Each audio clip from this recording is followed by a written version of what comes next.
talk a little bit more about Benny Napoleon. I want to share the segment from Channel 7 News that they did last night on Benny Napoleon. When I played it late in the show last night, and I think we were off the air. We may have been off the air. We were still going on our social media platforms. So some people did not hear it. And then also, I want to talk about the story. Yesterday, I mentioned it briefly. We did not get a chance to talk about it. The Dave Chappelle has reached an agreement with HBO Max about airing Chappelle Show. Dave Chappelle has reached an agreement with HBO about airing Chappelle Show. We know that a couple weeks ago, 2 or 3 weeks ago, he asked that Netflix remove Chappelle Show from their streaming service because he wasn't being paid for it. And he's reached a deal now with HBO. So we're going to talk some about that. And then Senator Kelly Loeffler stays in the news. This deals with the Georgia Senate race. So we've been talking about the Georgia Senate race here on the show. The results of the Georgia Senate race are crucial. And Kelly Loeffler keeps taking pictures with white supremacists. And she doesn't know that they're white supremacists. There's another story about that. Black America, the Huffington Post has an article about this. She keeps taking pictures with white supremacists, and that's coming back on her as well. And we also see in the Georgia Senate race that over 100,000 people who did not vote in the presidential election have requested ballots for Georgia Senate runoff races. Okay. Over 100,000 people who did not vote in the presidential election have requested ballots for Georgia Senate runoff races. The 2 Senate runoff races in January 5th, 2021. 60 non-white voters make up over 60% of the ballot requests among those who did not vote in the presidential race. Very interesting what's going on there. There's of course, a voter suppression effort taking place there to support to suppress the votes of African Americans, of course. I mean, you're talking about Georgia. You're talking about a former Confederate state, right? So we'll talk a little bit about that also. And some of the segments from Roland Martin Unfiltered, we'll share those on our Sunday show because I have to go through and find those. There's one that I'm going to share on tonight's show. I think probably 2. We could probably squeeze in 2 on tonight's show. There was one that dealt with celebrities and celebrities using their celebrity to help support political races, help support the civil rights movement, things like that. Okay. We're going to talk about that. There was a segment from Roland Martin Unfiltered where we discussed that because Roland was broadcasting from Georgia at a Black Voters Matter rally. Okay. And at the Black Voters, he was broadcasting from a Black Voters Matter rally, and you had Common, who was there on the stage, talking about the importance of voting and understanding politics, and you also had Keke Palmer. Okay, so we got to see that. We got to see that. We're going to share that. Well, actually, I shared the full show on our Facebook fan page, The African History Network, The African History Network, and also on our YouTube channel, Michael Imhotep. So check that out there as well. That's from the December 18th, 2020 edition of Roland Martin Unfiltered.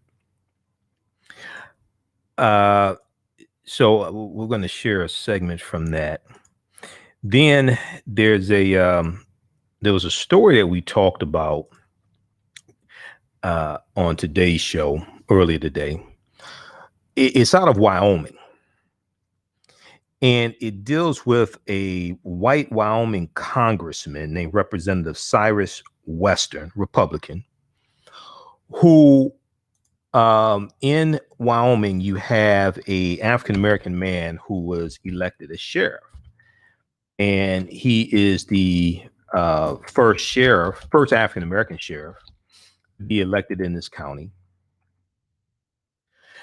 And the white Republican Wyoming legislator posted a GIF on social media featuring Cleavon Little from the movie Blazing Saddles, saying, "Where the white women at? Where the white women at?" Okay. So of course, the white congressman, Representative Cyrus Weston, he got caught, and then he was apologetic, and they're always sorry after they get caught. They're not sorry beforehand.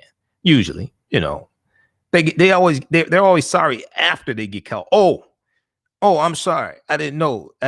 I shouldn't have done that. Well, you didn't.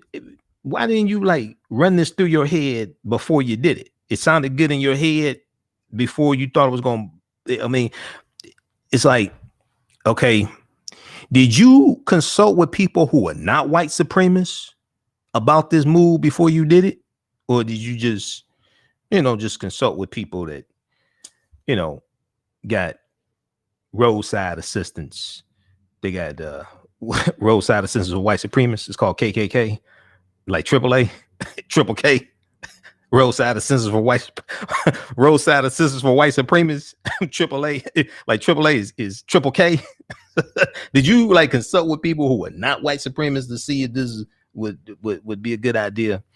So he's very apologetic now. But I talked about this Roland Martin Unfiltered. I tied this into the Vicksburg Massacre of December 7th, 1874 in Vicksburg, Mississippi. So there's a good history lesson here as well. So we're going to break down some history in that segment, okay? Where the white women at? All right. So, and what's interesting when he says something like that is when you go study a history of lynchings in this country, there's a history of white women having consensual sex with African-American men, and then their husbands find out or boyfriends find out about it or something like that, and then they want to lynch the African-American man when, it was consensual sex. So, I could make a joke right about now, but I'm not going to do that. So, but, I said before, if it ain't black, I throw it back. I said that before, no, if it's not a sister, I don't want it. So, but anyway, that's just me. But that's just me. So, I'll share that segment also. Then December 17th. Hold on just a second here. Okay. So December 17th is a important date in history. That's also the anniversary of December 17th, 1951, when Paul Robeson and William Patterson submitted a petition from the Civil Rights Congress, the CRC, Civil Rights Congress, to the United Nations titled "We Charge Genocide, the Crime of Government Against the Negro People." We charge genocide, the crime of government against the Negro people. And this was a petition that was signed by almost 100 U.S. intellectuals and activists. And Paul Robeson led a delegation to present the document at United Nations headquarters in New York. Okay, we're going to talk about that. That was December 17th, 1951. We charge genocide, December 17th, 1951. Okay. So we'll talk about that in a little bit more today on the African History Network show. How's everybody doing? Everybody share this broadcast on your social media platforms. Invite your friends to tune in. We're broadcasting on our Facebook fan page, The African History Network, The African History Network on Facebook, and our YouTube channel, Michael Imhotep, IMHOTEP, on YouTube as well. All right, now on the African History Network show, we focus on educating, empowering, and inspiring people of African descent throughout the diaspora and around the world, because right now it corrects wrong behavior. What you do for yourself, what you do to yourself, and what you allow other people to do to you and get away with is based upon what you think about yourself. What you think about yourself is based upon what you've been taught about yourself. What you've been taught about yourself is based upon everything you've read, heard, and seen about yourself. So when you control the radius of a man's thoughts, you can control the circumference of his actions, because the mind can't do or teach what it doesn't know. Now, we deal with a number of different topics here on the African History Network show. We deal with current events and history and politics, education, economic empowerment, entrepreneurship, relationships, love, sex, health issues, and much, much more. Sign up for our email newsletter. Text the word Kemet, Kemet, to 22828. To sign up for our email newsletter, text the word Kemet, Kemet, to 22828. To sign up for our email newsletter. Also visit our website, AfricanHistoryNetwork.com, AfricanHistoryNetwork.com. Sign up for our email newsletter there as well, AfricanHistoryNetwork.com. We sent out an email newsletters late last night or early this morning. So all my days run together. But it was sometime we sent one out. We'll be sending another one out Saturday and Sunday. Okay. So I'm trying to send them out again right before the show airs to remind people about the show. We're here Monday through Friday, 11 p.m. to 12 midnight Eastern Standard Time. Monday through Friday, 11 p.m. to 12 midnight Eastern Standard Time. And Sundays, we're still on Sundays, 9 p.m. to 11 p.m. Eastern Standard Time. Okay. All right. Let's jump into this first story here, dealing with Dave Chappelle. Now, rollingout.com is a good article. Now, HBO has agreed to remove Dave Chappelle's show by the end of the year, by the end of 2020. Bosses at the streaming service spoke with the comedian and agreed to his request that the streaming service remove the program because of a, quote, very unique and specific and emotional issue, a very unique and specific and emotional issue. Now, Casey Bloys, Bloys, Chief Content Officer of HBO and HBO Max, said at Variety's virtual FYC Fest, quote, "We had a conversation with Dave. I won't get into it, but it's very clear that it's a very unique and special and emotional issue he's got." Quote, "So at the end of the year, at the end of this year, December 31st, we're going to honor his request and take the show down," end quote. Now, Dave Chappelle had previously persuaded Netflix to remove the show and explained in a comedy set shared on Instagram, and it's been viewed, it was viewed 4.5 million times when we talked about it here on this show.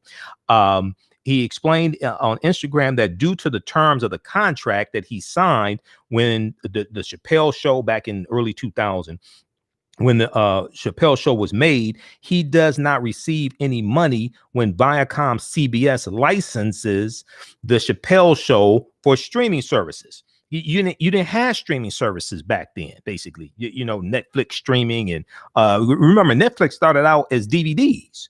Like Blockbuster. Netflix didn't start out as streaming. Netflix started out as DVDs. Okay. So back when he signed the deal for the Chappelle show, you didn't have all these streaming services. Dave Chappelle said, quote, "They, Viacom CBS, didn't have to pay me because I signed the contract. But is that right? I found out that these people were streaming my work and they never had to ask me, or they never had to tell me. Perfectly legal because I signed the contract. But is that right? I don't think so either." We're going to continue this on the other side. Well, I think we were 2 minutes before the break. Mike, I think we had 2 minutes before the break. Okay. But is that right? I found out that these people were streaming my work and they never had to ask me, or they never had to tell me. Okay. Now, Dave Chappelle said, "I called my agent and said, is there anything I can do about this show?" And he said, "No." Well, forget you too. Then if you want something done right, I guess you have to do it yourself. So he was able to get Netflix, because he has a good working relationship with Netflix. He was able to get Netflix to remove the show from their streaming service. And he was able to get HBO Max to remove it from their streaming service as well. Okay. So that's good news for Dave Chappelle. All right. And he told people to boycott the Chappelle show on these streaming services. Do not watch it unless they pay me. Do not watch it unless they pay me. All right. Dave Chappelle originally made the Chappelle show for Comedy Central, and he equated airing the series to fencing stolen goods. Okay. He said, so he said, I'm not coming to my agents. I'm coming to the real boss. I'm coming to you. He said this in his stand-up skit. He said, I'm begging you, if you ever liked me, if you ever think there was anything ever worthwhile about me, I'm begging you, please don't watch that show. I'm not asking you to boycott any network, boycott me. Okay, so it worked. We'll continue this on the other side of the break. Listen to the African History Network show right here on 910 AM, Superstation Future Radio. I'm Michael Imhotep. We'll be back in a few minutes. Stand by, everybody. Stand by. All right, we're on commercial break. We'll be back in 4 minutes, I guess. How's everybody doing? Everybody share this broadcast on your social media platforms. Invite your friends to tune in also.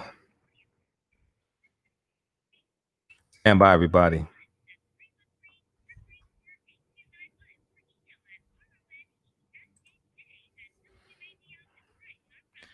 How's everybody doing?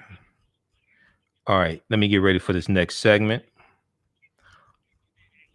Call-in number is 313-778-7600. Let's post a call-in number here. 313-778-7600 is the call-in number if you have a question or comment. I think we'll go to...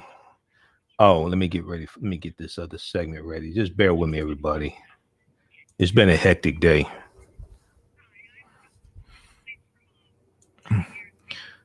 So, is everybody staying safe? Hope everybody's staying safe. Wear your mask. Practice social distancing. Is anybody... I should ask this question on the air. Is anybody wearing masks during sex? I'm just curious. Is anybody wearing masks during sex? I'm just curious.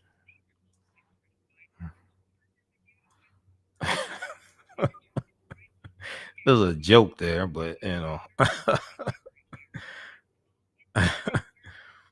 Let me see here.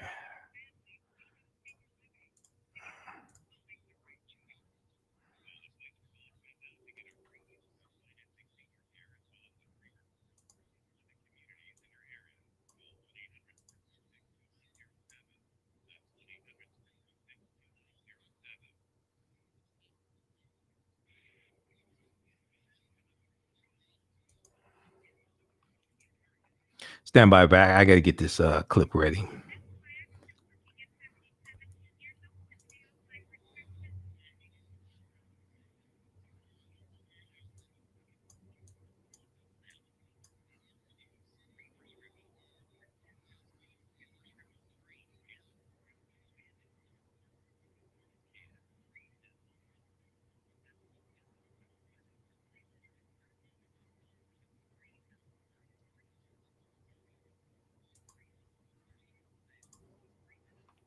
Okay, we'll be back from break in just a minute, everybody. Just bear with me. I got to get this other clip, this other segment ready here.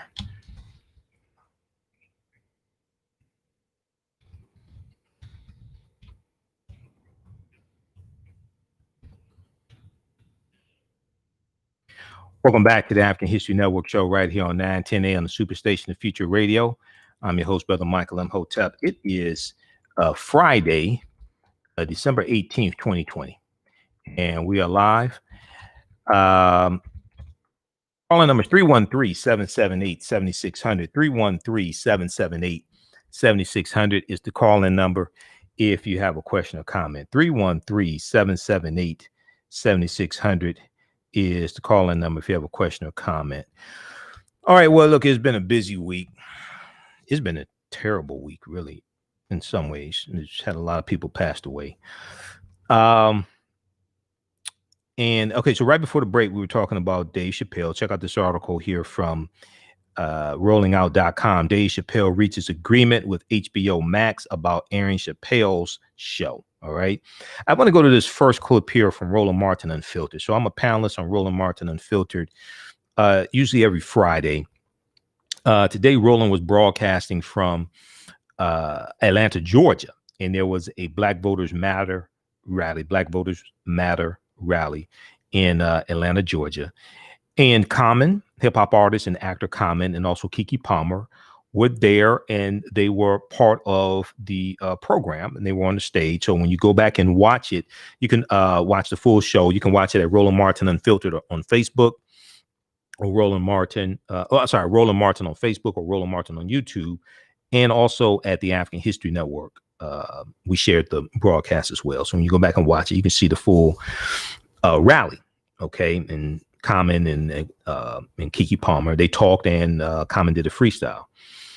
But Roland with his panel discussed how historically African American entertainers have used their celebrity to help push the cause for all African Americans. Okay, and there's something that I talked about as well when we had the discussion.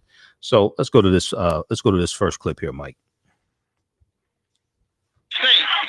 For people to not take advantage of their influence. The reality is, Dr. King utilized the influence Harry Belafonte had with other entertainers, white entertainers, Charlton Heston, James Garner, and others. And so the reality is, when you are in a war, you use all of your weapons to deploy them to win. Use all the weapons that you have at your disposal. And I've talked about this before, how entertainers have what I call the 3 F's: fame, fortune, and a following. Fame, fortune, and a following. You mentioned Ozzie Davis. Incidentally, the day is Ozzie Davis' birthday. He was born December 18th, 1917. That brother performed the eulogy at Malcolm X's funeral. But entertainers have, whether we talk about people like Paul Robeson, whether we talk about a Harry Belafonte, Sidney Poitier, Lena Horne, Aretha Franklin, they've been able to use their celebrity and to galvanize African Americans to support causes that are beneficial to the collective. Okay, and so that's extremely important. Everybody doesn't have to be a Dr. Leonard Jeffries or a Dr. Greg Carr, but everybody can play their position, play their role. Use your the tools that you have. Use the attributes that you have to push an agenda. And this is what we did. And back in I forgot exactly. I think it was, I can't remember, was it 63 or no, it was 68. It was February 1968. Harry Belafonte guest hosted The Tonight Show for an entire week. On MSNBC, Joanne Reed did a executive producer documentary dealing with this. They just showed this a few weeks ago. And during that week, Harry Belafonte had all these African-American entertainers, but also activists. He had Dr. Martin Luther King Jr. on the show. And what he's doing is bringing the civil rights movement right into white people's living rooms, right into African Americans' living rooms all across the country. He leveraged his position, but Johnny Carson gave him that opportunity also. So we've always done this, and we have to continue to do this as well. Okay, pause it right there, Mike. Pause right there. Okay. So yeah, today is Ozzie Davis' birthday. I posted about this on our Facebook fan page, The African History Network, also on my Instagram page, Michael Imhotep on Instagram. So Ozzie Davis was born December 18th, 1917. He passed away February 4th, 2005. Soul TV has a good post about him, so we shared this on our social media platforms. Remembering Ozzie Davis on the day of his birth, he was an actor. He acted in film, television, Broadway actor, director, poet, playwright, author, and he was a civil rights activist also. And Ozzie Davis was a civil rights activist, and his wife, Ruby Dee, longtime wife, Ruby Dee. They performed frequently in movies and some of Spike Lee's movies as well until his death in 2005. He and his wife, Ruby Dee, were named to the NAACP Image Awards Hall of Fame, and they were awarded the National Medal of Arts and were recipients of the Kennedy Center Honors. Ozzie Davis is inducted into the American Theater Hall of Fame. He was inducted into the American Theater Hall of Fame in 1994. And Ozzie Davis is also featured in the documentary, one of the best documentaries on Malcolm X, I think, the documentary Make It Plain. Not only is the great Dr. John Henrik Clark, one of our great Grandmaster Scholar warriors, in that documentary, but also Ozzie Davis is in that documentary, because Ozzie Davis was friends with Malcolm, but Ozzie Davis performed the eulogy for Malcolm X as well. And Ozzie Davis in the documentary Make It Plain talked about how Malcolm was saying what many African Americans who had to work for white people wanted to say but couldn't say. And even African Americans who were entertainers, Malcolm was saying a lot of things that many of them wanted to say but could not say. Okay, so I want to wish a happy birthday to Ozzie Davis. And I remember Ozzie Davis in the movie Get on the Bus, about the Million Man March, directed by Spike Lee.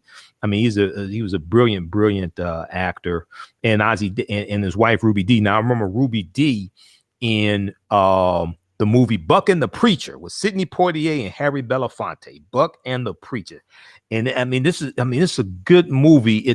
I think it's a fictitious movie, but it has a historical background because it takes place after slavery ends. It takes place, I'm pretty sure, basically like during Reconstruction. But you have African Americans on a wagon train going out west to start a new life. And this is, something that happened. And there are they have to pass through Native American territory. They had to pass through Native American territory, and they're being hunted by these white men who there was these white men who I think robbed them or something like that, robbed them of their money.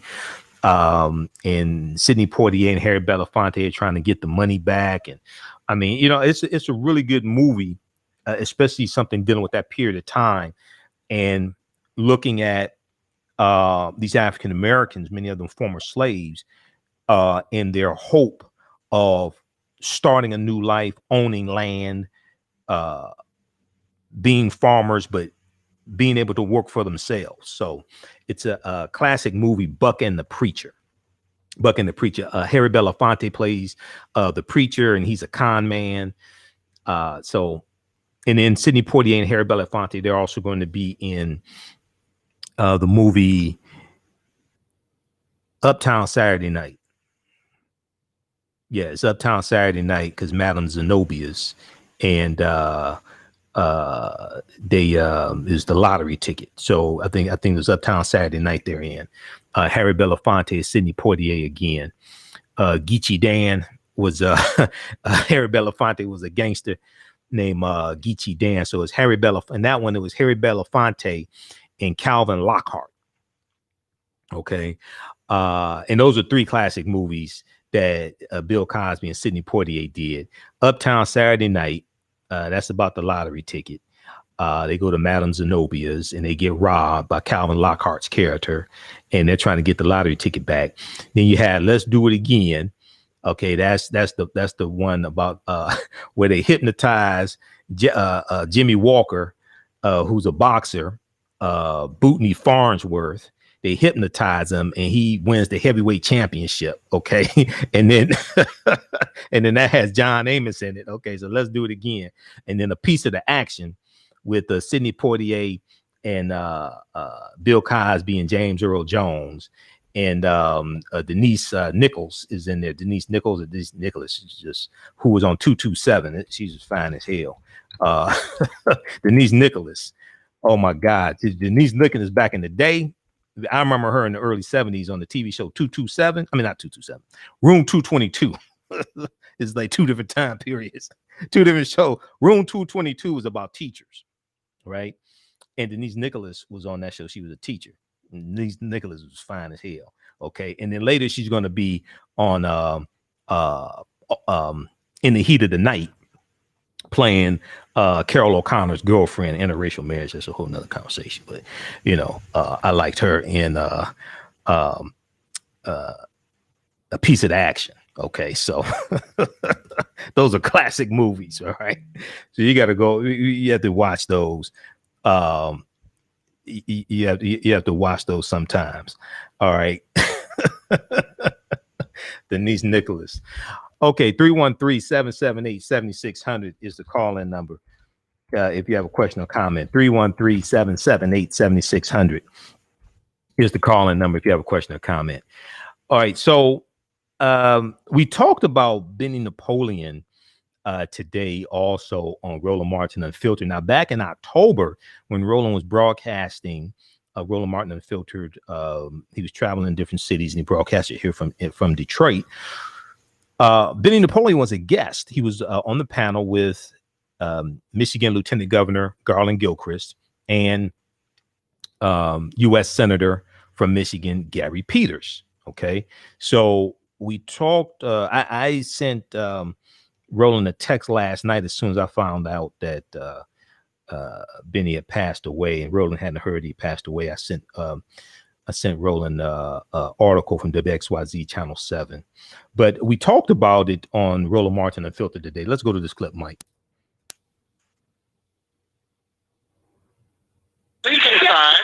Black entertainers in our history played a crucial role raising funds for NAACP. It should be the second clip that I sent you. The second that I sent you from Roland Martin Unfiltered. It's like 1 hour and 16 minutes in. There's a second clip I sent you from Roland Martin Unfiltered.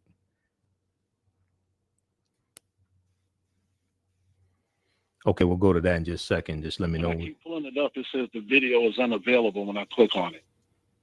Really? Now he was broadcasting from the rally and they were playing copywritten music in the background. I've got it up on my end. Try to refresh your screen. I've got it up on my end. On my computer, I have it up. It's on YouTube. Hold on. Okay. We'll get it going. You know, when we're in the studio together, it's a lot easier, but he's in the studio in Southfield, Michigan. I'm here in Detroit. Because of COVID-19, they have us broadcasted from home, but we'll go to that in just a second. WXYZ Channel 7 has this good article. We shared it last night dealing with the untimely passing of Wayne County Sheriff of 11 years. Benny Napoleon dies at 65 after battle with COVID-19. Also, Bankaley Thompson wrote a really good article, an opinion piece for the Detroit News. Now, Bankaley Thompson is on 9:10 a.m. Superstation in the morning. I forgot exactly what time Bankaley is on. He's a writer for the Detroit News as well. He wrote a really good piece for the Detroit News today. So I'll give you the name of that article. We have that clip ready, Mike. Yeah, I did refresh the screen. For some reason, it didn't come up. I clicked the actual link, and it took me to the you sent me at the 57:14 mark. Okay, well, just try to cue it up at 1 hour and 16 minutes and hold on. I think it's like 1 hour, 16 minutes and 59 seconds, something like that. If you just cue it up at that. I got you. All right, let's go to this clip. We got word out of Detroit where the sheriff, Benny Napoleon, 65 years old, died last night of COVID-19. It was shocking and stunning news to hear him pass away. African Americans have been greatly impacted by COVID. I've known a number of people in Detroit who passed away who are African American from COVID-19. Y'all might remember Sheriff Napoleon was on our show when we broadcast live on October 28th with Senator Gary Peters. He was on the show. He was with us, and then it was a few weeks later when he contracted COVID. Went into the hospital around November 20th, was put on a ventilator. On that day, his daughter said that was the last time she talked to him. He was never able to recover from that. He died last night at the age of 65. Michael Imhotep, you're there in Detroit. You took the news. Many other people took the news very hard. William was a beloved figure there in Detroit, in that county. He was from there. He was a pillar in law enforcement. And to lose him at the age of 65 to COVID-19 is just shocking. I already knew he was in the hospital. I knew he was on a ventilator. I know people in the sheriff's department that worked with them that kept me abreast of what was going on. I found out 20 minutes before I went on the air last night to do my show. at 11 p.m. Eastern Standard Time. As soon as I found out, I sent you a text and sent you some information about it, because when Benny was on, when you were here in Detroit broadcasting and Benny was on your show, I was in the audience. So it's a huge loss, devastating. He's a former chief of police here in Detroit from 1998 to 2001, if I remember correctly. He's been the Wayne County Sheriff for the past 11 years.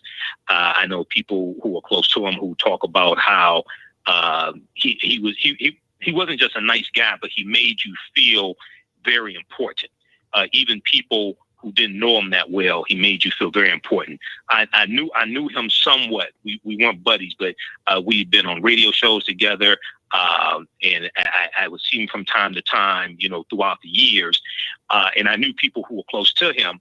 And, this is a huge loss. And when it comes to law enforcement, he was the type of, when you talk to people in law enforcement, he was the type of officer and sheriff and person in charge of law enforcement. He was the type that you would want. Okay, he was the type when we talk about holding police officers accountable in general, and we talk about police reform, things like this. He's the type of officer that you would want. So, he's a graduate of Cass Technical High School, my alma mater as well. And this is just a huge loss for the county of Wayne, for the city of Detroit. So people here in Detroit are devastated. And a few months ago, we lost Donna Faye Collins, who was another Wayne County sheriff. He passed away of COVID-19 as well. Benny's brother, Henson Napoleon, who is the chief of police in Highland Park, Michigan, which is an enclave of Detroit. He was hospitalized with COVID-19 for something like 70 days, 75 days. He survived. And, we all thought Benny was going to make it, but unfortunately he did not. Okay. Pause it right there, Mike. Okay. So we talked about Benny's passing today on Roland Martin Unfiltered. I want to go to this clip here from WXYZ Channel 7 News in Detroit. They covered this on their 11 o'clock news broadcast on Thursday, December 17th, 2020. They gave a good summary. They did a good piece on Wayne County Sheriff Benny Napoleon. Let's go to this clip, Mike.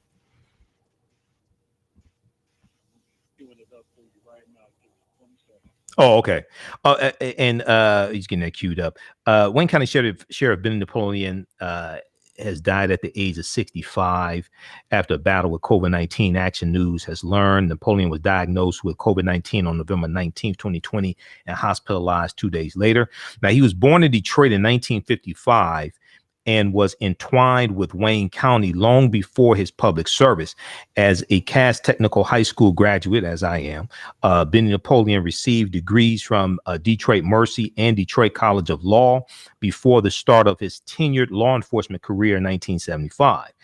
A Detroit police officer, Benny Napoleon would work his way from the streets to the gang squad and through the Nancy Kerrigan assault investigation to the top spot some 23 years later.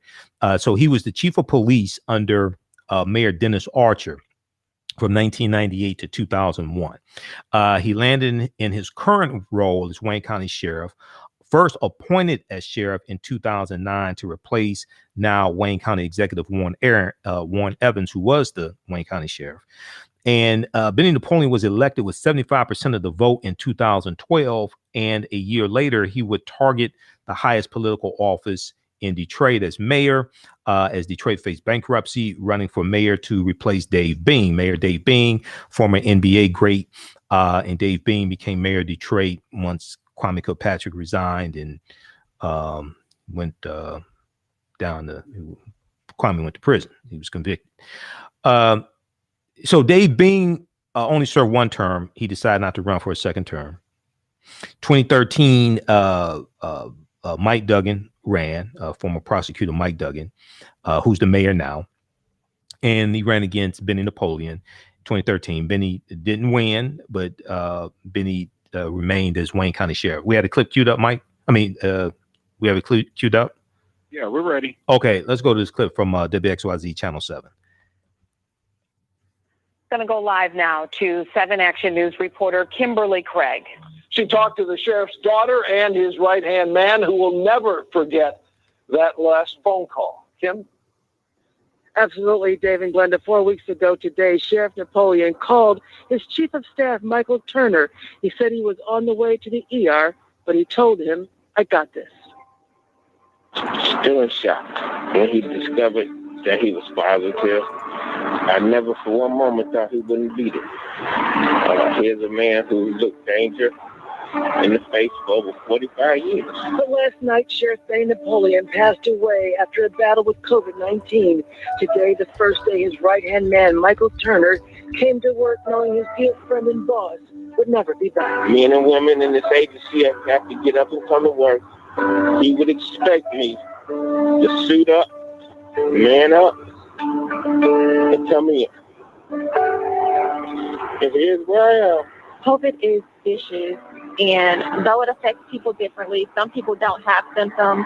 Some people have very, very severe symptoms. I think we have to be compassionate because, you know, we don't know the fate of people. So we can say, oh, well, it won't hit people that bad. We never know. And Sheriff Napoleon's daughter, Tiffany Jackson, could not have imagined that the wickedness of COVID would wreak so much havoc on her dad's body, and it would take his life, leaving her son without the shadow that followed him on weekends. He loves my son. My son is 13 years old, and he would call him his favorite hooper. And he would always say, you know, when I retire, my only job is going to be traveling to watch my boy hoop. If I had a scheduled event, he said, man, I ain't doing that. I got a basketball game to go to. Give it to somebody else. Anywhere my son was playing and my dad was available, it didn't matter how far. I walked through the door with him 12 years ago. We would my first call in the morning and my last call at night. And he always said, man, if anything happens to me, just make sure Tip and Malachi are taken care of. And I think it's incumbent upon us to look out for the least among us in that, because there's always someone who is not as fortunate as you happen to be. He was called to be a public servant, and he fulfilled that calling for 45 years. And I don't think that he had one regret behind his career as a public servant. Pray for us. And understand, this is real. COVID ain't went nowhere. Don't be scared of that shot. Be scared of COVID. And we're live outside 1300 Beaubien, just right near Greektown. And this was police headquarters when Benny Napoleon was Detroit's chief of police. There'll be a lot of memories and certainly a lot of people that will miss him. Back to you. And powerful words that will stay with us from the Sheriff's Chief of Staff. Kim, thank you so much. We have a gallery. Okay, so that's from WXYZ Channel 7. I think that clip is from tonight, actually. Well, I think that's from Friday, actually. I think there's two clips there. But these are people who knew Benny and worked with him and talking about what he meant to them. Check out the article once again from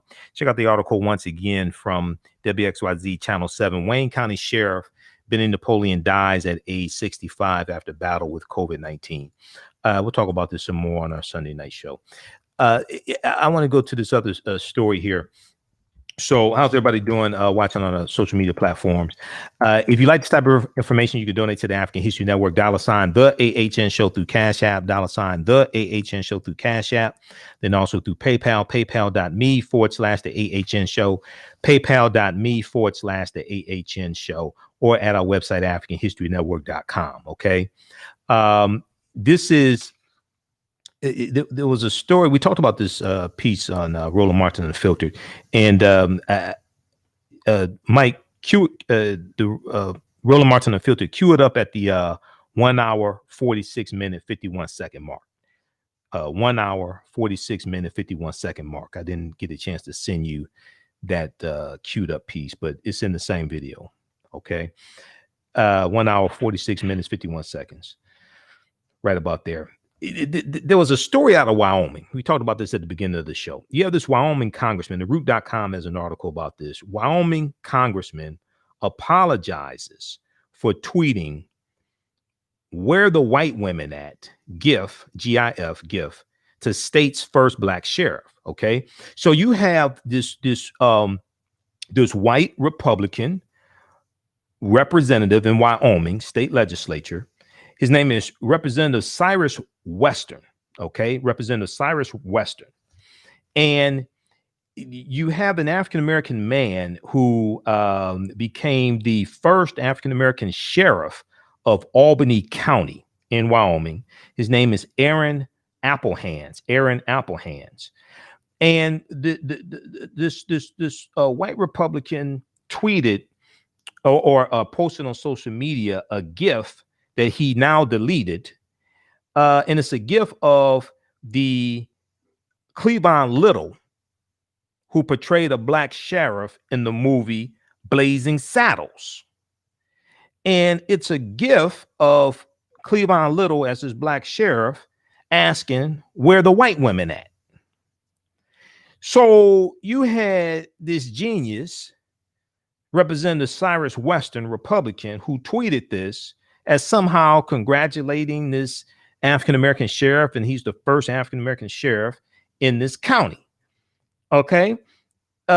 We talked about this on Roland Martin Unfiltered, but I connected this to another African-American sheriff. Now, in Blazing Saddles, the character Cleavon Little plays, a Sheriff Bart, is a former slave. I connected this to another former slave named Peter Crosby, who was an African-American sheriff in Vicksburg, Mississippi in 1874. Let's go to this clip, Mike. Isn't backed up by action. These folks stuck on stupid, Michael. It's simple as that. And frankly, black folks are like, we're not going to keep bailing y'all out because y'all dumb. Well, they're stuck on stupid, Roland, but they're also stuck on white supremacy and racism. So when we look at the article from theroot.com dealing with this, it talks about Cleavon Little in the movie Blazing Saddles plays the part of Sheriff Bart, where Sheriff Bart is a former slave who becomes sheriff there in this town, and he's challenging racism. Okay. Well, this reminds me of the Vicksburg Massacre of December 7th, 1874, when a former slave named Peter Crosby becomes sheriff there in that county in Vicksburg, Mississippi. And he is removed from office by, he's brought up on charges, trumped up charges. He's removed from office by a white mob. You have African Americans who organize to put him back in office, and they're going to be attacked. This is known as the Vicksburg Massacre of 1874 in Vicksburg, Mississippi, and some estimates are between 75 to 300 African Americans were killed.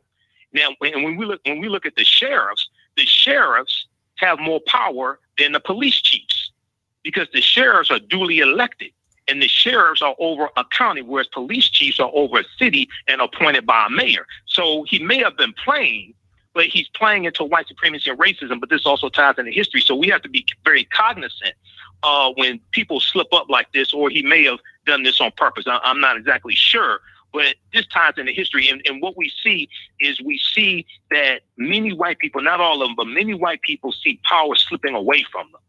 And they're trying to preserve genetic white survival. So when he sees an elected position like this, the sheriff go to an African-American, and this is the first African-American to be sheriff of this county. Many of them can't handle this. All right. Well, that's exactly the case. Pause it right there, Mike. Okay, so now I'm not talking about all white people. You had a lot of white people voted for Joe Biden and Kamala Harris. They don't have a problem. But you got 74 million. Well, it wasn't all 74 million people voted for Trump were not white, but most of them were. Okay, Trump won the white vote. Okay, Trump got 55% of white women voted for Trump. Okay, so they may have a problem, but lucky for them, Obamacare covers pre-existing conditions. Okay, so we got a cure for you. Okay. Be sure to follow us on our social media platforms, our Facebook fan page, The African History Network, The African History Network on Facebook, and our YouTube channel, Michael Imhotep, IMHOTEP, on YouTube as well. If you like this type of information, you can donate to the African History Network. $ the AHN Show through Cash App. $ the AHN Show through Cash App. Also through PayPal, paypal.me/the AHN Show. And all of my DVD lectures are at our website. We have bundle packs, things like that at AfricanHistoryNetwork.com. We have digital downloads and DVDs, recommended reading list of books. You can read articles I've written also.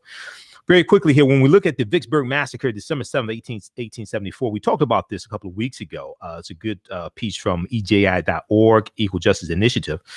On December 7th, 1874, white mobs attacked and killed dozens of African-American citizens in Vicksburg, Mississippi, who had organized a political meeting in support of duly elected black sheriff who was improperly removed from office. So they're politically organizing. He was elected by the people. He was removed from office, brought up on trumped up charges. African Americans are organizing to enforce their political will. Now, during the Reconstruction era of 1865 to 1877 that followed emancipation and the Civil War, African American Mississippians made progress toward political equality. Despite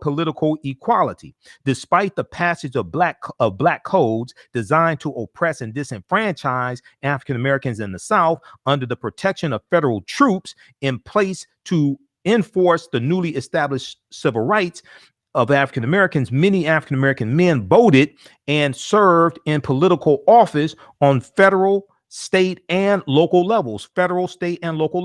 In the 1870s, Peter Crosby, a former enslaved African American man, was elected sheriff in Vicksburg, Mississippi. But shortly after taking office, Sheriff Peter Crosby was indicted on false criminal charges, and a violent white mob removed him from his position. On December 7th, 1874, African American citizens in Vicksburg, Mississippi, organized an effort to try to help Sheriff Peter Crosby regained his office. In response, white mobs attacked and killed dozens of African-American citizens in an act of racial terrorism, which would later become known as the Vicksburg Massacre of 1874. Following this brutal attack, federal troops were sent to Vicksburg, Mississippi, and Sheriff Peter Crosby was appointed as sheriff again. However, in early 1875, a white man named J.P. Gilmer, Gilmer, was hired to serve as Sheriff Crosby's deputy. After Sheriff Crosby tried to have Gilmer removed from office, Mr. Gilmer shot Sheriff Crosby in the head on June 7th, 1875. Mr. Gilmer was arrested for the attempted assassination, but never brought to trial. Peter Crosby survived the shooting, but never made a full recovery.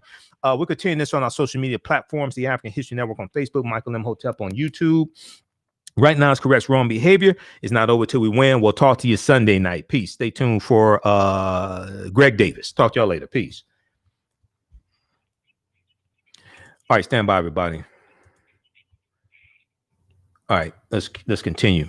Okay, everybody share this broadcast on your social media platforms. African American business owners, post the name of your business here on the thread of the broadcast. We'll let you know how you can advertise with the African History Network. Okay, email us at customerservice@AfricanHistoryNetwork.com. Customerservice@AfricanHistoryNetwork.com. All right, so Peter Crosby was shot in the head. He's going to survive. He's shot in the head on June 7th, 1875. By Mr. Gilmer. Mr. Gilmer was arrested for the attempted assassination of Sheriff Peter Crosby, but never brought to trial.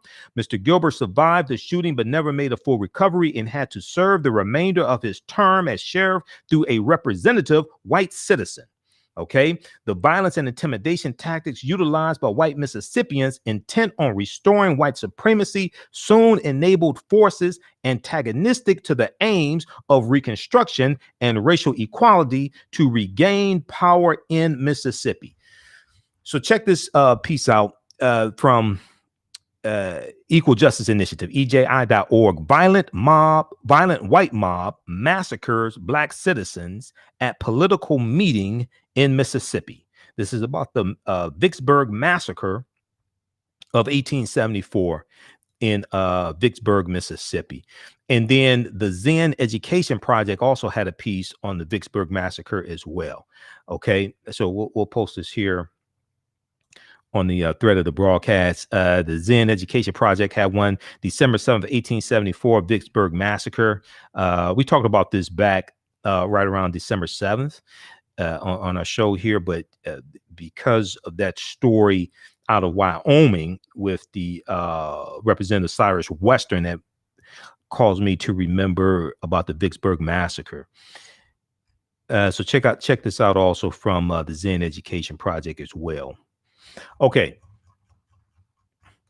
I didn't get a chance to talk about Senator Kelly Loeffler. There's a story out of Georgia.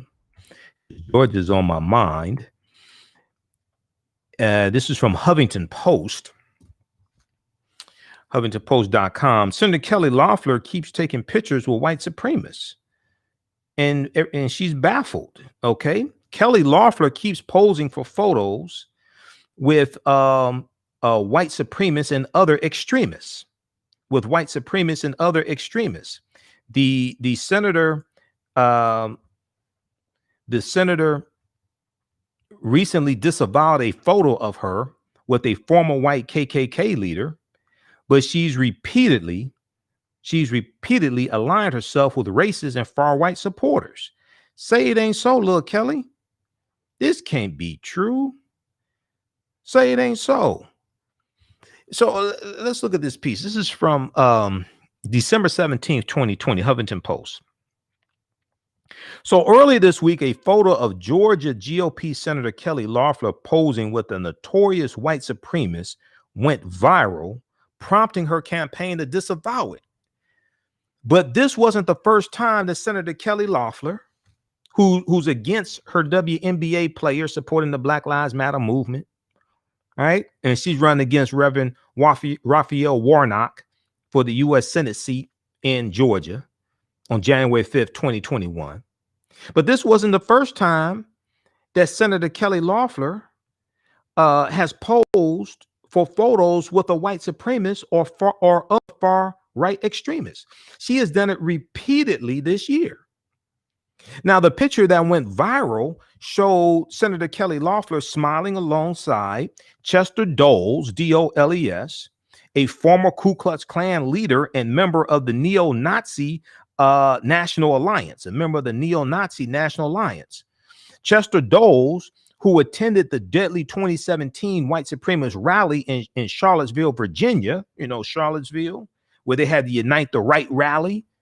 You had 12 white supremacist organizations, and they united under the disguise of trying to save a Confederate statue dedicated to General Robert E. Lee. But the problem is, when you study General Robert E. Lee, even though he was a white supremacist and a slave owner, General Robert E. Lee was against Confederate monuments and Confederate statues, even the ones that were in honor of him. He was even against those. So why are you trying to save a statue honoring a man who was against Confederate statues?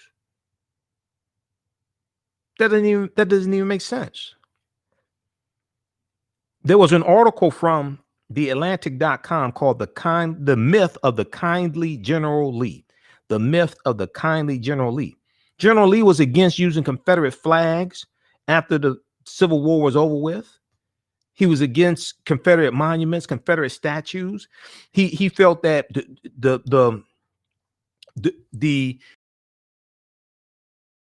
healing between the North and the South, okay, and Confederate statues and Confederate flags, things like that, kept fissures open, kept the sores open. So he was against all of that. There were times when he was invited to ceremonies, unveiling Confederate statues in his honor. There were times when he was invited to the unveiling of statues in his honor, things like this, Confederate statues. Okay, and he declined to attend. All right, let me see here. It looks like this is buffering. Okay, let's continue. How's everybody doing? So let's go back to this article here. Just a second here. All right, let's go back to this article here from Huffington Post. All right, so Chester Doles, she took a picture smiling with Chester Doles. Then she said, "Oh, I don't know who he is." Chester Doles attended the deadly 2017 white supremacist rally in Charlottesville, Virginia. He went to prison in the 1990s for assaulting an African-American man in Maryland. Now, he posted the photo. Chester Doles posted the photo that he took with Senator Kelly Loeffler at a Loeffler campaign event in Dawsonville, Georgia, to the Russian social media site VK on December 11th. Why is he on a Russian social media site? Does anybody know Chester Doles? Ask him, why is he on a Russian social media site? Are you trying to meet Russian women? Why is he on a Russian social media site? The American social media sites are not good enough for you? This is interesting. So Bend the Arc Jewish Action tweeted a picture of Senator Kelly Loeffler smiling next to Chester Doles. And it says, "Alert, Kelly Loeffler just posed for a photo with Chester Doles, a former KKK leader who runs the white supremacist American Patrols USA. In 1993, Chester Doles nearly beat a black man to death. In 2017, he marched in Charlottesville. This is who at K. Loeffler is probably appealing to." Now, maybe she thought when she found out he was a KKK leader, maybe she thought he was like a leader of the roadside assistance company for white supremacists, Triple K, like AAA, like roadside assistance, like AAA, called AAA. Maybe she thought Triple K was roadside assistance for white supremacists, So she said, "Oh, okay, I'll take a picture with you. You're out here serving the people. You helping people, you're towing people around and helping people when they're stranded. Sure, I'll take a picture with you." So Bend the Arc Jewish Action is an activist group. Now, in response to all this, a Loeffler campaign spokesman told the Atlanta Journal-Constitution that the senator, quote, "had no idea who Doles was, and if she had, she would have kicked him out immediately because we condemn in the most vociferous terms everything that he stands for," end quote. So the question I would ask you, how many white supremacists have you kicked out of your rallies? Because there's a whole bunch of them down there in Georgia. Georgia is a former Confederate state. Georgia is a state that took up arms against the Union to maintain slavery and committed treason. So how many white supremacists have you kicked out of your rallies? That's what I want to know. If you would have kicked them out immediately because you condemn in the most vociferous terms everything that he stands for, how many other white supremacists have you kicked out of your rallies? But photos of Loeffler smiling alongside far-right extremists are not hard to find. The Democratic Party of Georgia and Bend the Arc each separately provided Huffington Post with a photo showing Loeffler posing with Joshua Mote, M-O-T-E, Lumpkin County Coordinator for American Patriots USA, a Georgia extremist group led by Chester Doles.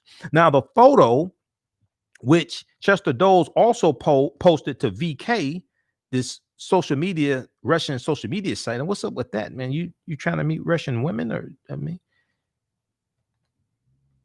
you want some Russian pen pals or something? You want Russian friends? I don't understand that one, but okay. So the photo which Chester Doles also posted to VK shows Joshua Mote standing alongside Kelly Loeffler and Senator Tom Cotton, Republican of Arkansas, another white supremacist. Senator Tom Cotton of Arkansas. And this was at a Kelly Loeffler campaign event on September 3rd in Gilmer County, Georgia.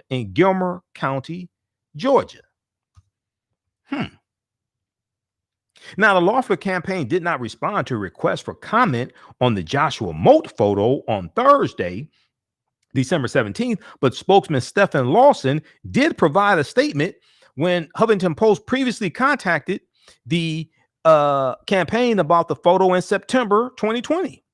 Quote, Senator Loeffler denounces all forms of hate, Lawson said at the time, but sadly, this is another fake news attack from the totally discredited Southern Poverty Law Center and their friends in the liberal media, end quote.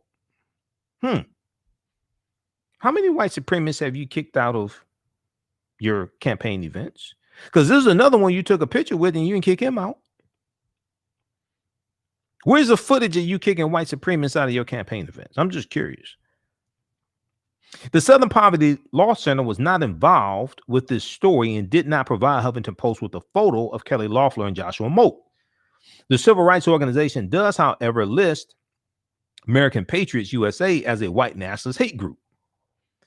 Okay, so read the rest of this. Just find it interesting. I wonder if it's going to, how many more pictures of her with white supremacists are going to pop up.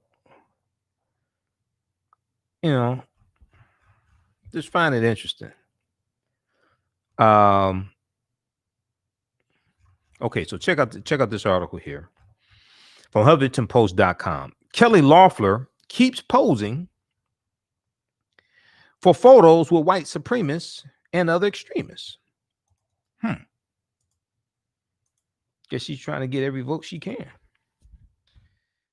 Down there in Georgia, she's trying to get every vote. Okay. All right, so check out that article.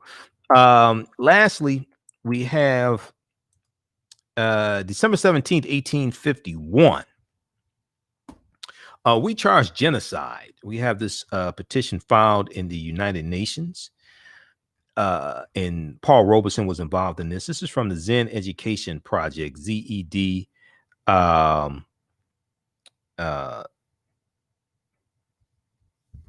Zen Education Project, zenedproject.org. So on December 17th, 1951, Paul Robeson and William Patterson submitted a petition from the Civil Rights Congress, CRC, Civil Rights Congress, to the United Nations, titled, "We Charge Genocide, the Crime of Government Against the Negro People." Now, the petition was signed by almost 100 U.S. intellectuals and activists. Paul Robeson led a delegation to present the document at United Nations headquarters in New York, while CRC, the Civil Rights Congress Secretary William Patterson, delivered it to a UN meeting in Paris. Dr. W.B. Du Bois was scheduled to accompany William Patterson to Paris, but the U.S. State Department prevented him from leaving the country. The book-length petition documented hundreds of lynching cases and other forms of brutality and discrimination, evincing a clear pattern of government inaction and complicity.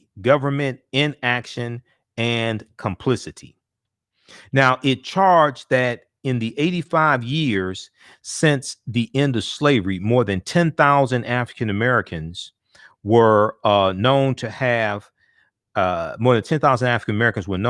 been lynched, an average of more than 100 per year, and that the full number can never be known because the murders are often unreported. Now, the petition cited the UN's definition of genocide, the United Nations definition of genocide. It, quote, any intent to destroy in whole or in part, WHOLE, any intent to destroy in whole a national, racial, or religious group is genocide. The petition concluded, therefore, that the opposed Negro citizens of the United States segregated, and let me see something here. Let's see if we could turn on screen share without this freezing up.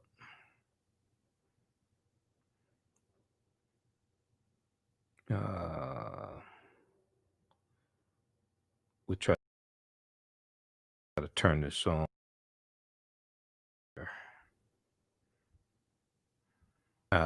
Let's try to turn this on. Stand by. Okay, let's flip this up.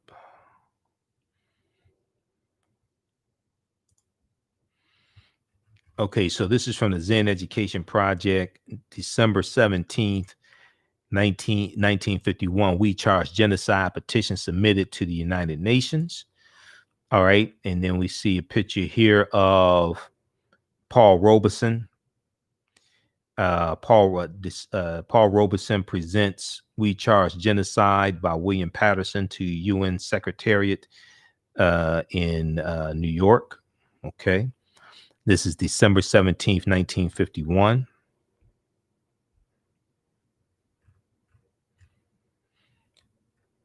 All right, so the petition cited the UN's definition of genocide. Any intent to destroy the whole or in part a national, racial, or religious group is genocide. The petition concluded, therefore, that the opposed Negro citizens of the United States, segregated, discriminated against, and long the target of violence, suffer from genocide as the result of the consistent, conscious, unified policies of every branch of government. If the General Assembly acts as the conscience of mankind and therefore acts favorably on our petition, it will have served the cause of peace. It will have served the cause of peace. Okay. Now, with the Cold War raging, the U.S. government maneuvered to prevent the United Nations from formally debating or even considering the charges brought in the petition. Working behind the scenes, they were able to prevent any discussion of the petition by the UN Commission on Human Rights. Okay. All right, let's take this off. All right, now, when one of the American delegates to the UN criticized William Patterson for, quote, attacking your government, end quote, attacking your government, William Patterson replied, "It's your government. It's my country. I am fighting to save my country's democratic principles. It's your government. It's my country. I'm fighting to save my country's democratic principles." Now, the U.S. corporate media gave scant coverage. The U.S. corporate media gave scant coverage to the petition or the crimes it documents. Okay. Now, the CRC Civil Rights Congress is labeled a communist front organization, and the few government officials who comment on the petition describe it as communist propaganda. They described it as communist propaganda. Elsewhere in the world, however, it was well received and extensively covered in the press. In Europe, Africa, and Asia, where the U.S. is competing against the Soviet Union and China for political influence, the document weakens American, quote unquote, free world claims and its assertion of global moral leadership, particularly among non-white peoples struggling against colonial rule. Now, as the Black freedom movement gathered strength in the following years, Cold War geopolitics influenced Washington's reach to major events like the sit-ins, freedom rides, Ole Miss, the desegregating Old Mississippi, and so on. On his return to the United States, William Patterson's passport was seized by the State Department, so he could no longer speak to foreign audiences about denial of human rights endured by African Americans and other people of color. Paul Robeson also was prevented from leaving the country. They and other civil rights Congress leaders were harassed and persecuted by the FBI and other federal agencies for the rest of their lives. Okay, so check out this piece here from the Zen Education Project. This deals with December 17th, 1951.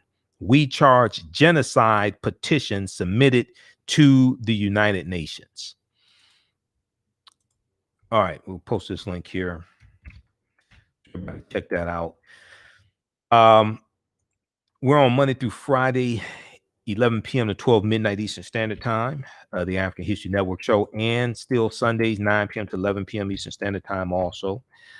And we broadcast on 9:10 a.m. to Superstation and Future Radio, the first hour of our show Monday through Friday, and we continue on our social media platforms. I'm a radio talk show host in Detroit. And then we're on Sundays for 2 hours on 9:10 a.m. to Superstation WFDF in Detroit. If you like this type of information, you can email us if you want to advertise with the African History Network. African American business owners, post the name of your business here on the thread of the broadcast. Email us at customerservice@africanhistorynetwork.com. Customer service at africanhistorynetwork.com. Okay. And we'll let you know how you can advertise with the African History Network. We create a video commercial for you, 30-second to 60-second video commercial at no additional charge. And we air your video commercial when we re-air these broadcasts on our social media platforms. We usually have these shows rebroadcasting throughout the day. Okay. And your audio commercial will air on the audio podcast of our shows also. Okay. We're on 9 different audio podcast platforms like iTunes and iHeartRadio, Stitcher, FM Player, TuneIn. So when people listen to the audio podcast of our shows, they'll hear your commercial as well.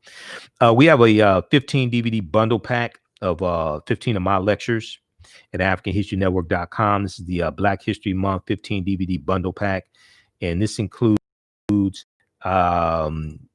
presentations dealing with, well, we have some dealing with African American History Month, but we have, let me pull this up again. I think my presentation is dealing with the film Black Panther in here also. I need to look at this again.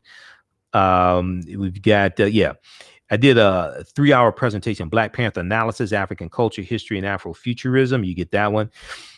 You get a presentation I did in February 2018, Breaking the Chains, Why We Celebrate Black History Month. And I deal with what the annual theme was for African American History Month then as well. So there's an annual theme each year for African American History Month. In this presentation, I deal with the origins of Black History Month, what started out as Negro History Week, the 2nd February in 1926, created by Dr. Carter G. Woodson, who co-founded the Association for the Study of Negro Life and History, September 9th, 1915. He's known as the father of Black history. There's been an annual theme for African American History Month going back to about 1928 each year. And the annual theme gives that monthly cultural celebration purpose. So as opposed to us recycling the same 15 to 20 sanitized Negroes every year and people not wanting to come to the Black History Month celebration because you're just talking about runaway slaves and, things like that. The annual theme gives you a wide spectrum to have programs surrounding and lectures surrounding, and it gives the monthly cultural celebration purpose. There's a different theme each year. So for 2020, the annual theme for 2020 was African Americans and the vote, because 2020 is the sesquicentennial or the 150th anniversary of the 15th Amendment adopted February 3rd, 1870, which gave African American men the right to vote, the 15th Amendment. So it's dealing with like the history of African Americans voting, politics, the understanding the 15th Amendment, but also I did a presentation this past February dealing with, does an amendment give you the right to vote? Does an amendment give you the right to vote? Because SmithsonianMag.com, Smithsonian Institute, their official website, they had an article dealing with, does an amendment give you the right to vote? Because Nowhere in the U.S. Constitution does it explicitly give anyone the right to vote, but the 15th Amendment protects the right to vote. 15th Amendment protects the right to vote, but nowhere in the U.S. Constitution does it explicitly give anyone the right to vote. So it deals with that article deals with understanding the Constitution. It deals with that history also of the 15th Amendment.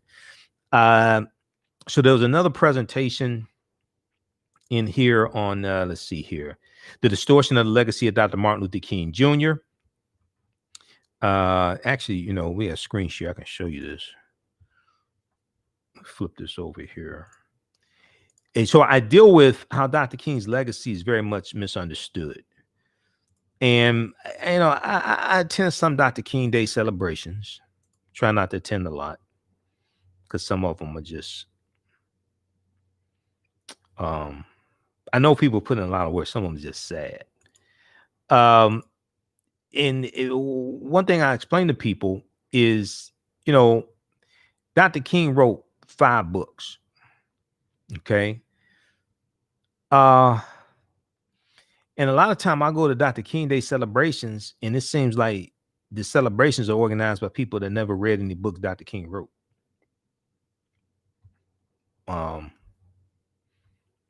You know, because I'm like, are you talking about Dr. Martin Luther King or are you talking about BB King? I'm not. Yeah. So listen, right here deals with the distortion of the legacy of Dr. Martin Luther King Jr. The revolutionary will not be televised on the television. The revolutionary will not be televised on the television. So this is a 15 DVD bundle pack. I think this is the right one. Yeah, this one right here. I think this is the right one. And then let me see some. We got those. We got lessons from the film Black Panther, economic guerrilla warfare, political self-defense, and how to Wakanda to vote. We got this one here, the 3/5 Compromise of 1787, the Electoral College and slavery. So I deal with the history of the Electoral College and the 3/5 Compromise of 1787. And contrary to popular belief, it did not say black people were 3/5 of a human being or slaves were 3/5 of a human being. It's dealing with for the purpose of apportionment, a purpose of representation and taxation. It's for the purpose of representation and taxation. Article 1, Section 2, Clause 3 of the U.S. Constitution.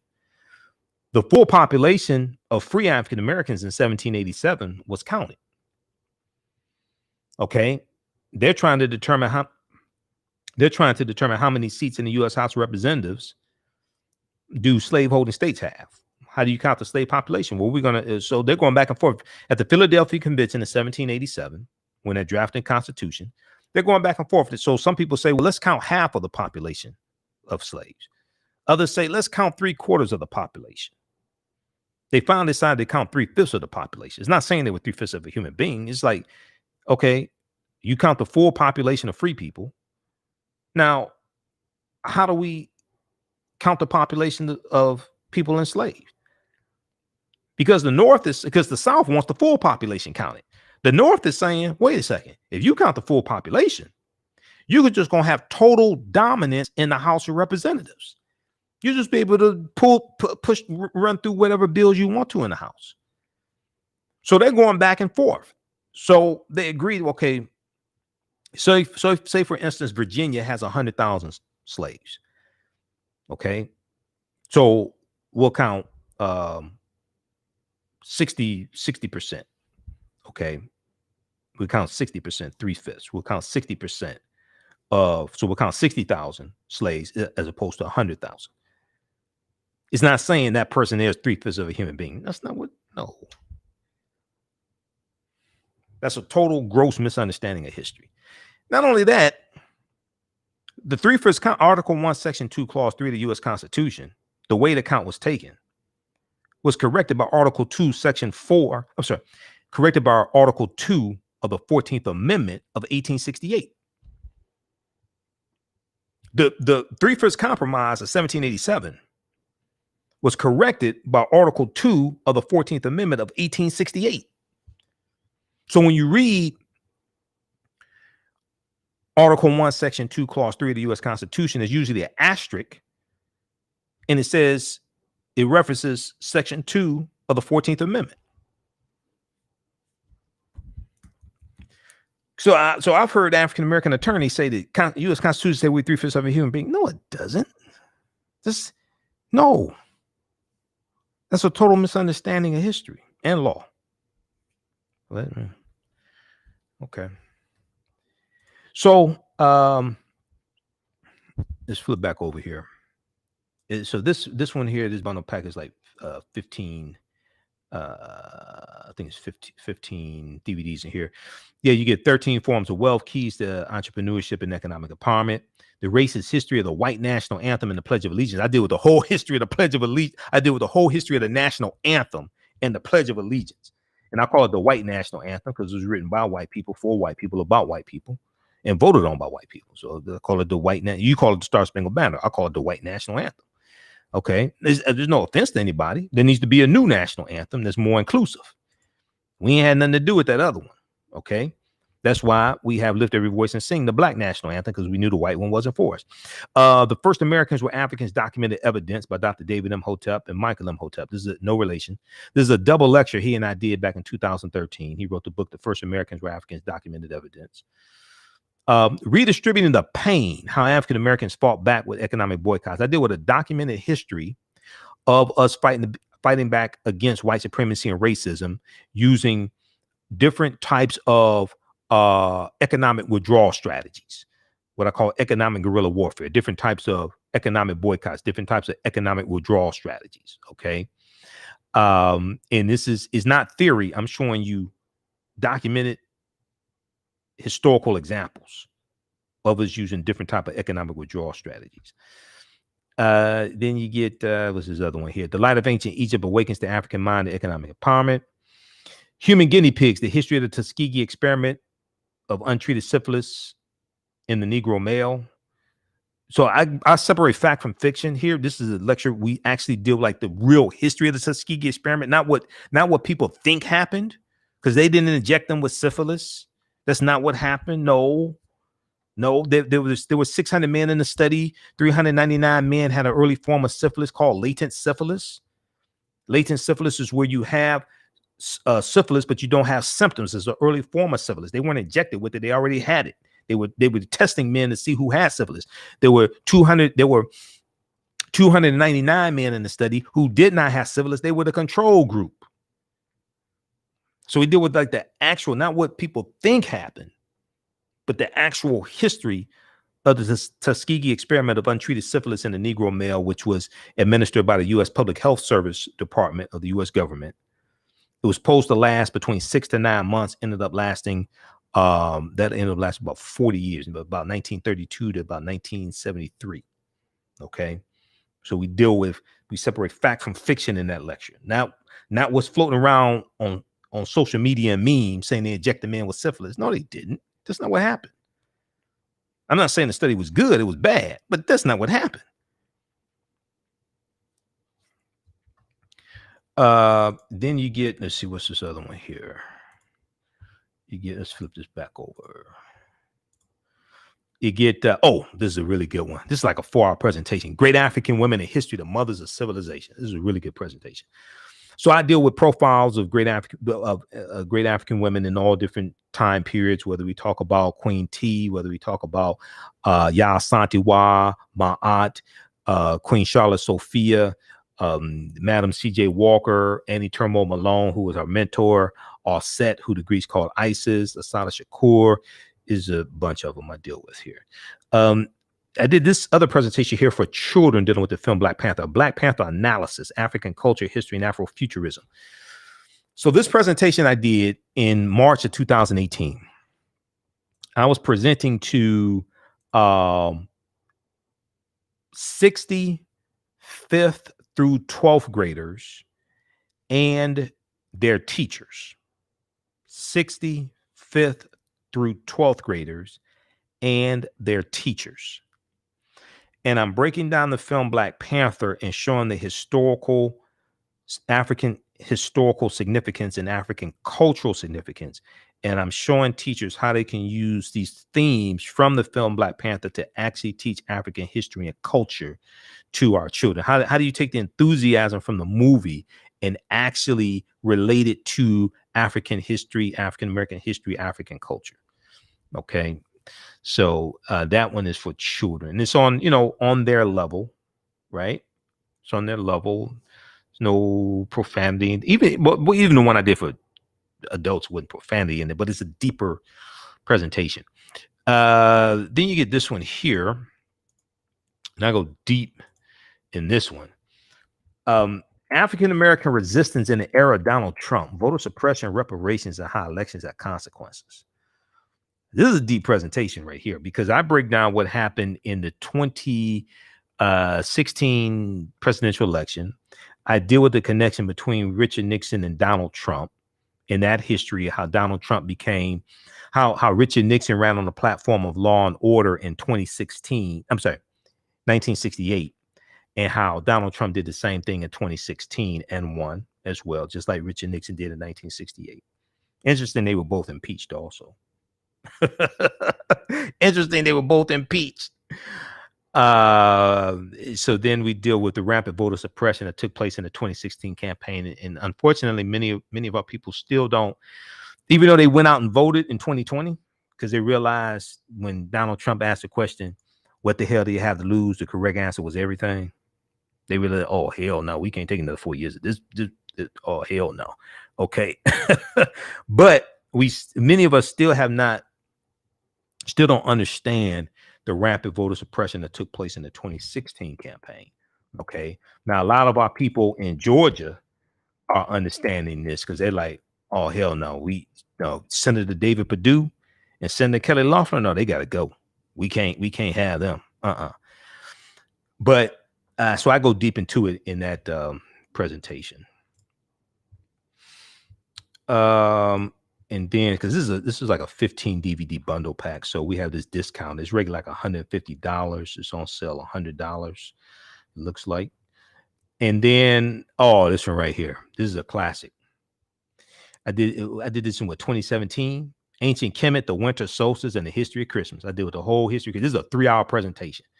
I go through and break down the whole history of Christmas, going back to the ancient Roman festivals like the festival of Saturnalia and the things like the festival of Mithra, the Persian festival of Mithra, and then all this ties into also ancient Egypt, ancient Kemet. So this is a deep presentation. Ancient Kemet, the winter solstice, and the history of Christmas. And the winter solstice occurs on December 20th or 21st or 22nd. And that marks the first that marks the first day of winter. Okay. It changes, it varies slightly from year to year. It's based upon astronomy. Okay. But we deal with this multimedia presentation for me. Deals with the historical origins of Christmas going back to the pre-Christian era and looking at the ancient winter festivals celebrated among Europeans, like the festival of Saturnalia, the festival of Mithra, the festival of Yule. Okay, like you hear Yule tide. Okay, this deals with the festival of Yule.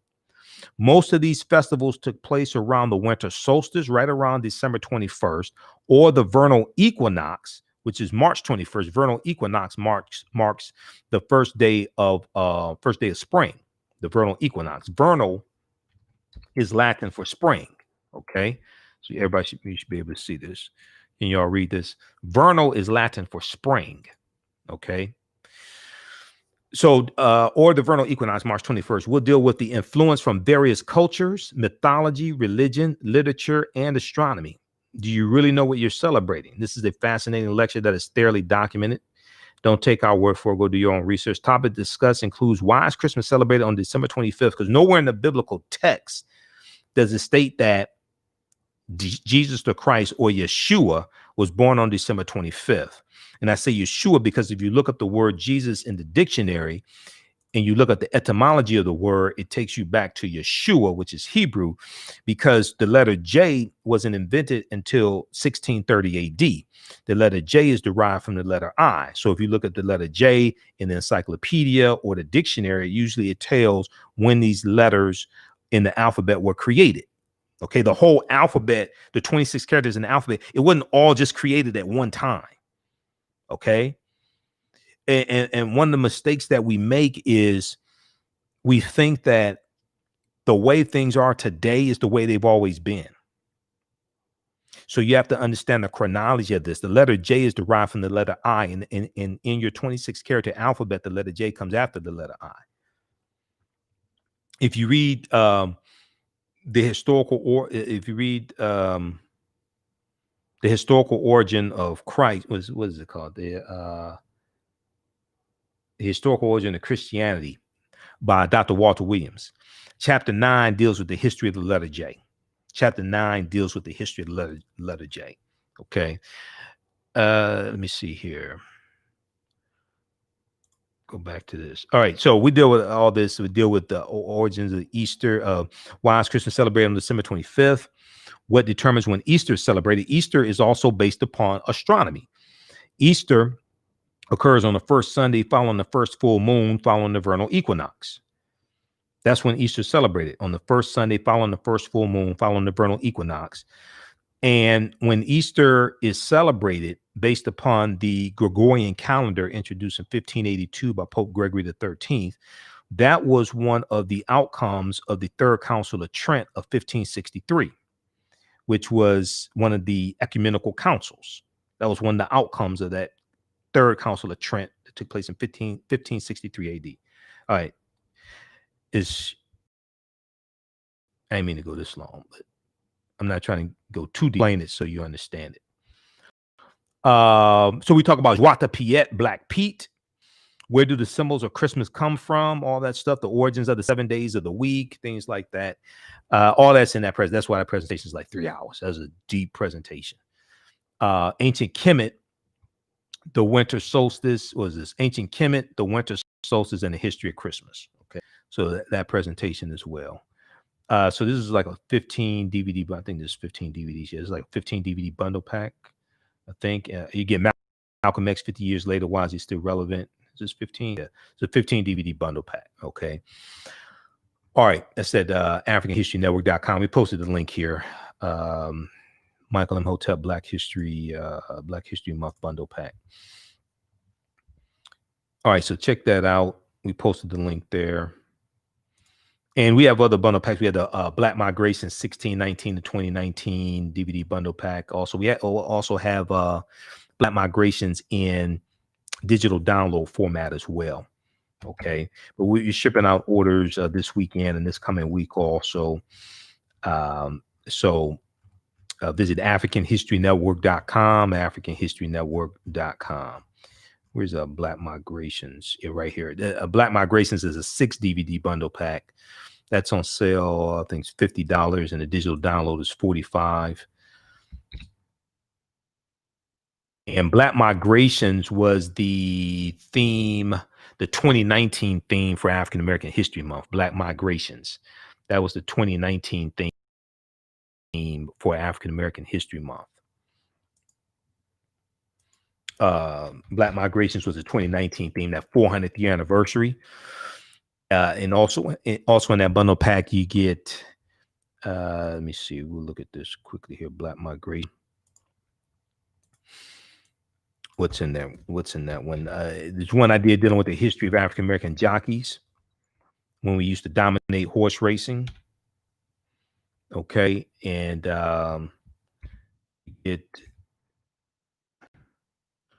okay, looks like the DVD bundle pack's on sale $45. All right. I forgot, I thought it was 50, but it's 45. Okay. Black Migration 1619 to 2019. So you get that one. So I did with Black Migrations, The Birth of a Nation, the movie The Birth of a Nation, the original one from 1915, The Red Summer 1919, and The Great Migration. You get 6 principles of political self-defense understanding how laws and policies impact the economic conditions of African Americans. When black men dominated horse racing. Okay, this deals with the history of African American jockeys and how we were winning the Kentucky Derbies and we got pushed out of horse racing. The first Kentucky Derby was ran in 1875. It was won by a 19-year-old African American man named Oliver Lewis. Okay, in 1875, we used to dominate horse racing. These brothers were like the first, like the first real African American athletes after, basically after slavery ends. Okay, and they're very prominent. I mean, these brothers are making thousands of dollars a year, living fabulous lives. And there's a concerted effort by white men who were jealous of the type of money we were making to push us out of horse racing. Now, we started horse racing during slavery. And if you had a skill that your slave master could make money off of, you could have a lot of privileges and travel. If you watch Roots and we see Chicken George was a cockfighter. Chicken George, he would train roosters to fight. So this was something that his master, who was also his father, by the way, could make, because his father raped his mother, Kizzy. This was something his master could make money off of. So he would travel around with his master with these cockfights. Okay. Eventually he's going to make enough money where he bought his freedom. So you also have things like this. Well, horse racing. All right. You had African Americans who were slaves, African American men who were slaves, and they were jockeys, and they were making money for their masters, and sometimes they would get to share the money also. But this continued after slavery ended. But now that we're free, we make money for ourselves. Okay, so we're making too much money. White men got jealous. It's like, well, no, it was all right when you were a slave, but no, you can't keep all that money for yourself now. All right. we had to change things up now. No. So we got pushed out of horse racing. All right. So you get that one, and then you get this one here. This is a 3-hour presentation. This one is why black people switched from the Republican Party to the Democratic Party. This deals with that whole history. This is a 3-hour presentation. This goes back to the Lily White movement of 1928. See, a lot of people think it's because of the Civil Rights Act of 1964, the Voting Rights Act of 65. No, that goes back 40 years before that. You have to go back to the Lily White movement of 1928 and Herbert Hoover, when Republicans tried to get Herbert Hoover elected as president in 1928, and they appealed to Southern segregationist Democrats in 5 former Confederate states, and they started ignoring the issues and concerns of African Americans, and they were focused on pushing us out of the Republican Party. And Herbert Hoover became elected in the 1928 presidential election. He only lasted 1 term. He mishandled the Great Depression with the stock market crash of October 1929, and this sets it up for Franklin D. Roosevelt. This sets Roosevelt to win the presidential election there in about 1932, the next presidential election. It's known as the Lily White movement of 1928. So I deal with that whole history. That's why it's a 3-hour presentation. And then you get Juneteenth history, Emancipation Day, not Independence Day, the whole history of Juneteenth. And why it's Emancipation Day, not Independence Day. We deal with the history of 40 Acres and a Mule. We deal with Dr. King's Poor People's Campaign. That's a 3-hour presentation also. That's a deep presentation as well. That one is called Juneteenth History. It's a long title because there's so much in that presentation. It's all connected. Juneteenth history, Emancipation Day, but not Independence Day. We never got our 40 Acres and a Mule. Dr. King's Poor People's Campaign. We're coming to get our check. Okay, this was a 3-hour presentation. There's a lot in that one. Yeah. And I also deal with how Malcolm X was calling for a unification of the civil rights leaders while Malcolm was still in the Nation of Islam in 1963. Malcolm was calling for a unification of the civil rights leaders. A lot of people don't talk about that. Now, his last presentation here I did in May 11th, 2019, Ancient Africans in America Before Native Americans, Columbus, or Slavery. Those were some new archaeological discoveries and the African presence in the Americas going back tens of thousands of years. Ancient Africans in America Before Native Americans, Columbus, or Slavery, from Kemet to Wakanda, from Kemet to Wakanda. And this ties into Black Panther and Wakanda, all of that. Okay. So this is a 6 DVD bundle pack, or you can buy those DVDs or digital downloads individually or in a bundle pack. That's the Black Migration 1619 to 2019 bundle pack. That's at AfricanHistoryNetwork.com right now. All right. And then also, if you like this type of information, if you want to donate to the African History Network, $ TheAHN Show through Cash App, $ TheAHN Show through Cash App, and then also through PayPal, paypal.me/TheAHN Show, or at our website, AfricanHistoryNetwork.com. All right, look. So that definitely helps support us because we're here 6 days a week instead of 1 day a week. We got to get out of here. Remember, right now, corrects wrong behavior is not over till we win Wakanda forever. We'll talk to you Sunday night. Okay, we're on Sunday, 9 p.m. to 11 p.m. Eastern Standard Time. We'll talk to y'all Sunday night. Peace. Stay safe. Have a good weekend. Talk to y'all later.